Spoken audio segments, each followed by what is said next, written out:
सभी को नमस्कार दोस्तों। उम्मीद है कि आप सब लोग ठीक होंगे। और मैं आपको बता दूं कि हमारा टॉपिक चल रहा था वलन, जिसमें हमने वलन से संबंधित जितनी भी शब्दावलियाँ थी सबको देख लिया था। और आज हम वलन के प्रकारों का अध्ययन करेंगे, सही है। तो सबसे पहले देखते हैं इसका पहला प्रकार, सममित वलन। पहला होता है, उसे कहते हैं सममित वलन।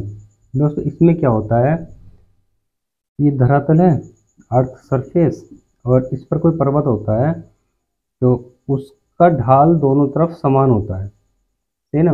और जो अक्षरेखा होती है, ये अक्षरेखा है, ये लंबवत होती है। इसका दोनों तरफ ढाल समान होता है और भुजाओं की जो लंबाई होती है वो एक समान होती है, सही है ना। इसमें भुजाओं का ढाल एक समान होता है और अक्ष लंबवत होता है। तो लिख लेंगे, इसमें क्या लिखेंगे दोस्तों, अक्ष लंबवत होता है,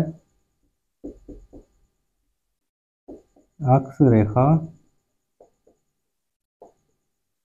लंबवत होती है।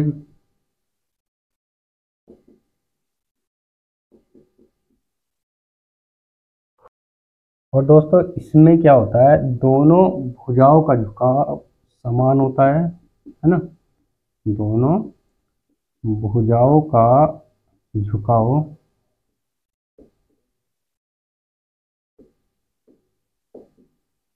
समान होता है।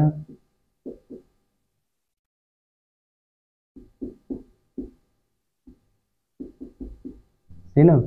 और अक्ष के दोनों तरफ इसकी भुजाओं की लंबाई एक समान होती है। लिख लेंगे, अक्ष के दोनों तरफ ढाल समान होता है।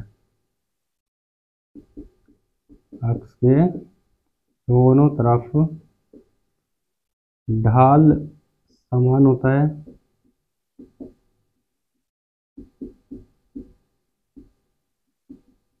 ठीक है दोस्तों, इसका सबसे अच्छा एग्जाम्पल है जूरा पर्वत। ये स्विट्जरलैंड में है।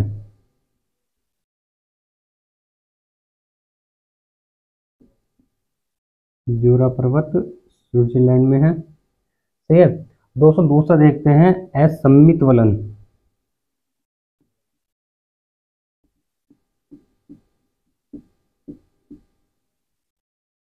दूसरा होता है असममित वलन।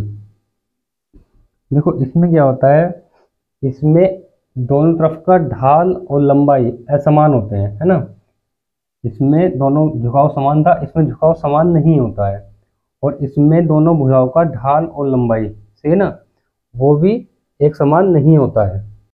तो लिख लेंगे, इसमें दोनों भुजाओं का ढाल,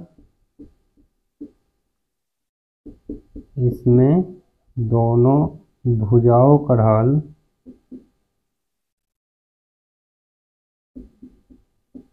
तथा लंबाई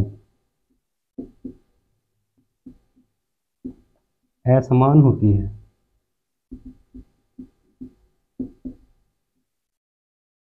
असमान होती है।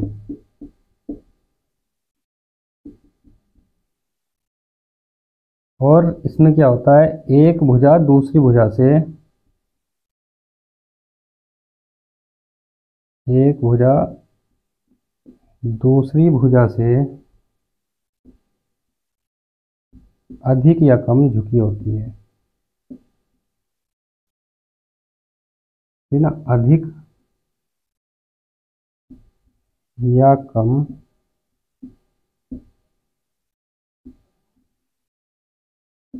झुकी होती है। और दोस्तों इसका एग्जाम्पल है पिनाई पर्वत।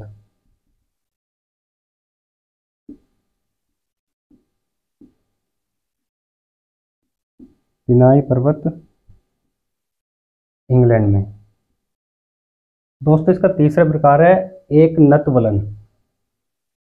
के तीसरे प्रकार की बात करते हैं, एक नत वलन।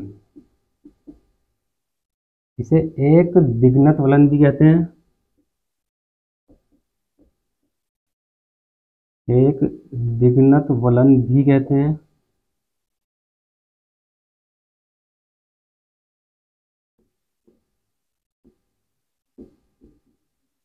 है ना, इसे एक दिग्नत वलन भी कहते हैं।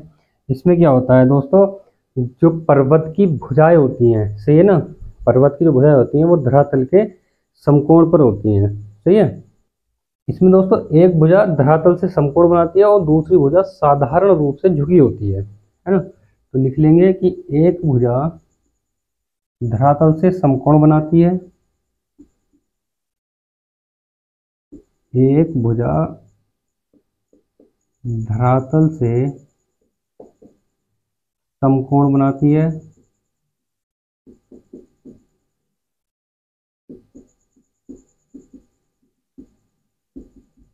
तथा दूसरी भुजा साधारण रूप से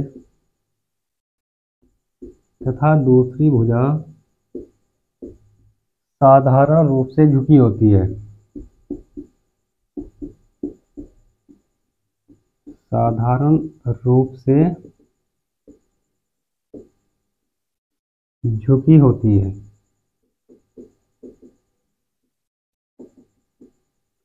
ना। और इसका सबसे अच्छा जो उदाहरण मिलता है दोस्तों, वो है डिवाइडिंग रेंज ऑस्ट्रेलिया की।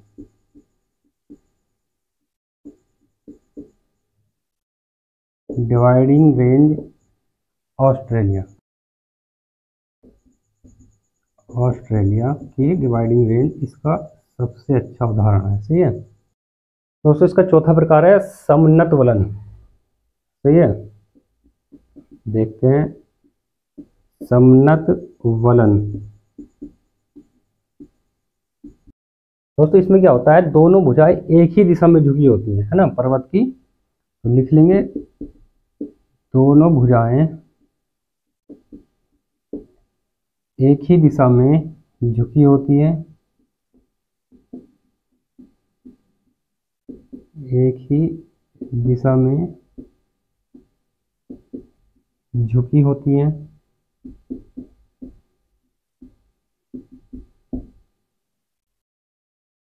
और क्या दोस्तों, इसमें भुजाएं एक दूसरे के समानांतर होती हैं किंतु क्षैतिज नहीं होती हैं, है ना। भुजाएं एक दूसरे के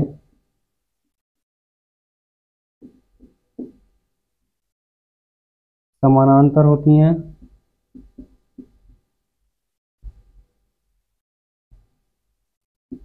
समानांतर होती हैं किंतु क्षैतिज नहीं होती हैं, किंतु क्षैतिज नहीं होती हैं,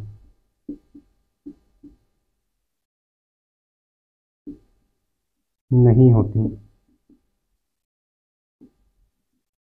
इसका एग्जाम्पल, सबसे बेस्ट एग्जाम्पल दोस्तों इसका मिलता है काला चिट्ठा पर्वत, पाकिस्तान का काला चिट्ठा पर्वत,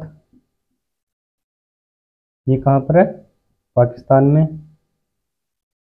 और इसका एक और एग्जाम्पल मिलता है दोस्तों सबसे बेस्ट, पीर पंजाल, भारत का, है ना। आप लोग इनको भी देख लें, इसके बाद में और बात करते हैं दोस्तों। अगला प्रकार है दोस्तों परिवलन।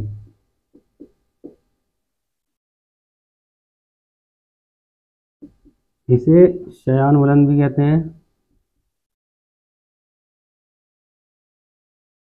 शयान वलन भी कहते हैं।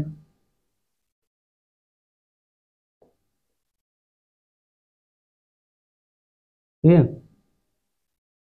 और दोस्तों इसमें क्या होता है, दोनों भुजाएं धरातल के समानांतर होती हैं और क्षैतिज होती हैं, है ना।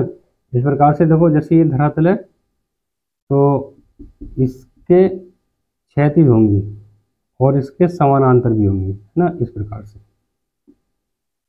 ठीक है, लिख लेंगे दोनों भुजाएं धरातल के समानांतर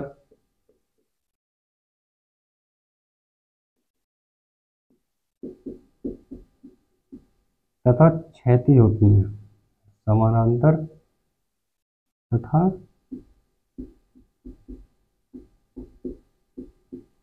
क्षैतिज होती हैं।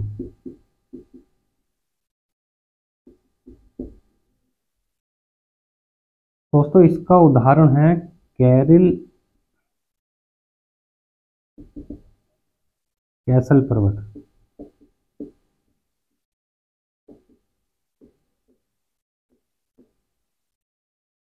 कैरिल कैसल पर्वत इंग्लैंड में है ना, इसका सबसे अच्छा उदाहरण है। सही है दोस्तों। इसका अगला प्रकार है प्रतिवलन।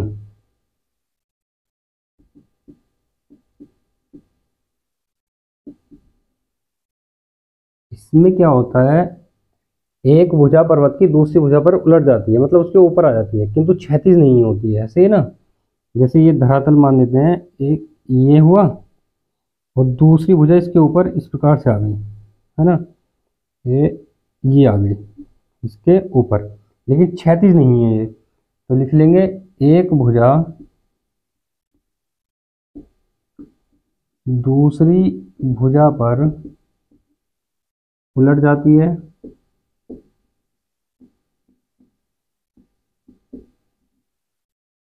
उलट जाती है किंतु क्षैतिज नहीं होती है, किंतु क्षैतिज नहीं होती है।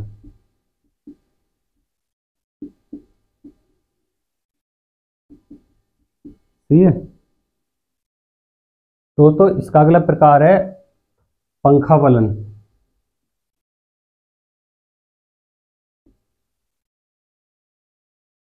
पंखावलन, इसमें दोस्तों क्या होता है, देखो जैसे ये किसी वलन की अपनति और अभिनति होती है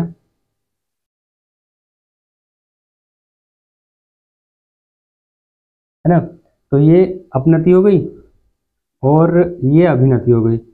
तो इसमें अनेक ये छोटे छोटे ये अनेक वलन पड़ गए हैं।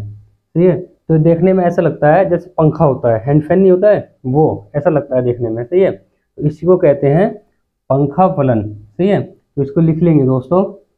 इसको कैसे लिखेंगे कि किसी बड़े अपनति तथा अभिनति में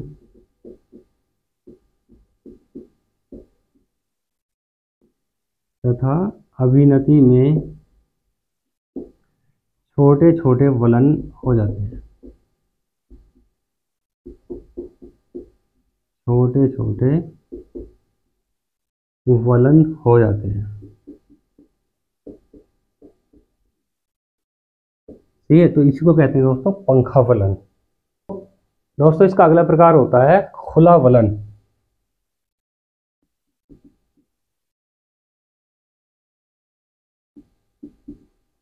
इसमें क्या होता है, दोनों भुजाओं का कोण 90 डिग्री से अधिक होता है किंतु 180 डिग्री से कम होता है ना।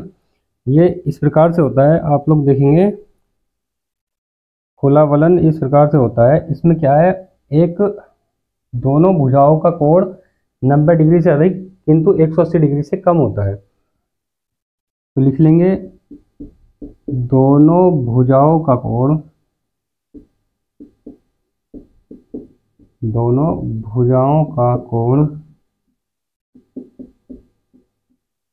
90 डिग्री से अधिक किंतु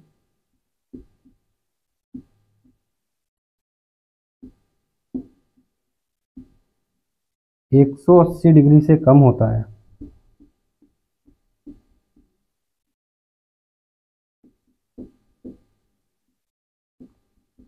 ठीक है ना, आप लोग दोस्तों इसको देख ले, फिर आगे बात करते हैं। दोस्तों अगला होता है बंद वलन।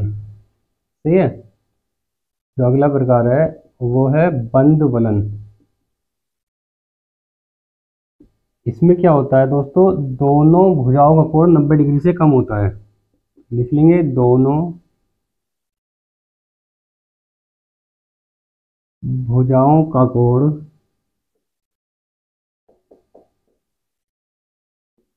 90 डिग्री से कम होता है।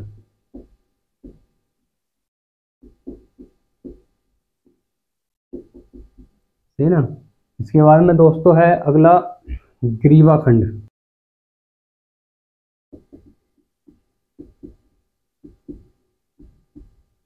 ग्रीवाखंड, इसे नैपे भी कहते हैं।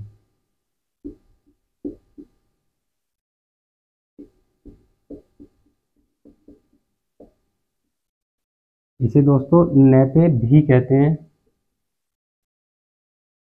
यहाँ से अक्सर क्वेश्चन बन जाते हैं, तो ये आप लोग इसको नैपे वाले को अच्छे से देख लेंगे। ग्रीवाखंड को यहाँ से क्वेश्चन जरूर बनता है हर एग्जाम में। दोस्तों इसमें क्या होता है, एक भुजा में इतना अधिक मोड़ हो जाता है कि वो टूटकर दूसरी भुजा के ऊपर चली जाती है, सही ना। तो लिख लेंगे कि इसमें देखो ऐसे होता है, ये है कोई भुजा टूटी और टूटने के बाद इसके ऊपर इस प्रकार से चली गई, ये इस प्रकार से। तो इसमें लिख लेंगे कि इसमें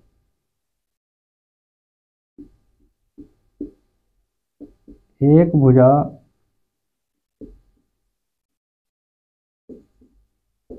टूटकर दूसरी भुजा पर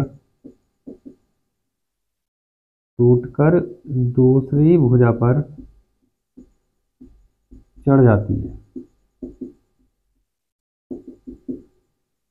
ये जो टूटी हुई भुजा है, टूटी भुजा को ही ग्रीवाखंड